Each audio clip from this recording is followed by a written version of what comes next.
не скитах, бях самотен, каквото и да ставаше, бях виновен. Ти, момиче, не знаеш какво се чувства. Дадох ти сърцето си, а ти го изпусна.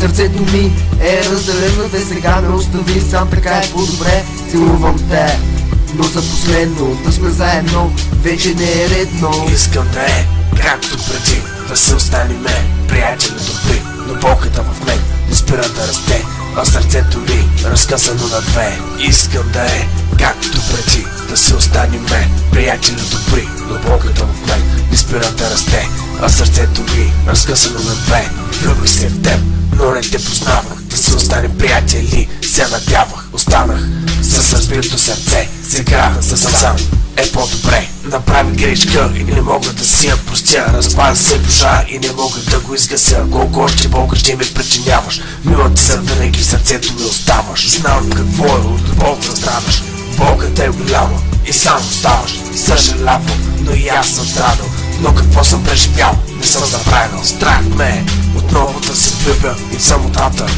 да се погубя. Съжалявам, ако с нещо те нараних, но на теб посещавам този стих. Искам да е както преди, да се останем само приятели добри, но болката в мен не спира да расте, а сърцето ми разчупено на две.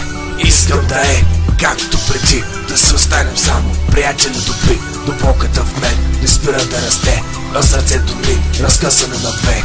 Вече съм с друга, ти вече си с друг, любовта игра. Нашата бе до тук, тази нашата любов е невъзможна, ти я направи повече от сложна. Така се получи от твоите грешки, никога не чуваше моите забележки. На хората вярваше, а на мене не, сега да сме разделени е по-добре. Съжалявам, но искам всичко да се промени. Искам да е както преди, не искам в самотата да се робя и със смъртта аз да се боря. Съжалявам, но не мога да съм с тебе, не искам да спомням за старото време, не искам да срещам любовта, защото ще страдам от болката. Искам да е както преди, да се останем само с приятели добри, но болката в мен не спира да расте, а сърцето ми разкъсано на две. Искам да е както преди, да се останем само с приятели добри, но болката в мен не спира да расте, а сърцето ми разкъсано на две.